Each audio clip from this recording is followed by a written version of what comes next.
Bonjour, je vais vous parler de Mama Nissa. Mama Nissa est une cantine méditerranéenne proposant des spécialités d'Algérie. J'aimerais vous demander de me citer un plat d'Algérie qui ne soit pas du couscous, qui ne soit pas du tagine. Je pose souvent cette question parce que je m'aperçois que la gastronomie de ce pays, grand comme un continent, n'est pas très bien connue en France. Et le projet de Mama Nissa consiste à vous faire découvrir ce nouveau répertoire culinaire. L'idée m'est venue un jour où je discutais avec ma mère des plats d'Algérie, donc nous sommes originaires d'Algérie, des plats qu'elle prépare à mes enfants ou qu'elle nous prépare lorsqu'on fait des repas en famille.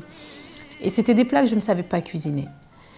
Et là, ma mère va dans sa cave, elle remonte un livre qui est là, un livre qu'elle a eu il y a 40 ans pour son mariage à Alger et sur lequel elle a appris à cuisiner. Elle me le tend et elle me dit « Tiens, il serait temps que tu apprennes à préparer cette cuisine pour tes enfants parce que je ne serai pas toujours là. » Donc j'ai pris le livre, je l'ai feuilleté et c'est là où j'ai redécouvert toute la richesse de cette gastronomie, tous ces plats, toutes ces influences qui sont liées à la fois au climat, entre le nord méditerranéen, le sud désertique, où on ne retrouve pas les mêmes produits, on ne retrouve pas les mêmes plats, d'une part, et puis toutes les influences culturelles d'un pays qui a connu plusieurs vagues d'occupation ou de mélange culturel, que ce soit par les Andalous, par les Berbères évidemment, par les Français. Et donc toute cette cuisine mérite d'être connue, partagée, parce que c'est un répertoire gastronomique extrêmement riche. Par ailleurs, le projet de Mama Nissa est de vous faire découvrir les vraies saveurs. Toutes ces saveurs que je ne retrouvais pas dans les restaurants à Paris, que je ne retrouvais pas en France.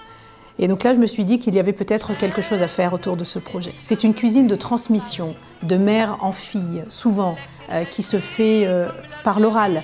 Là, on a la chance d'avoir un livre et l'idée, c'est de transmettre ces plats à un maximum de personnes. Je suis donc allée présenter ce projet à l'école Ferrandi et il a été très bien accueilli.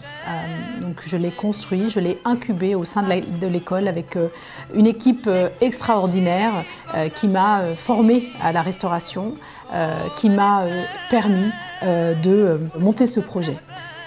Voilà, le premier établissement va ouvrir cet hiver au centre de Paris, dans le 2e arrondissement. Et j'espère avoir l'occasion de vous accueillir et de vous faire découvrir cette gastronomie.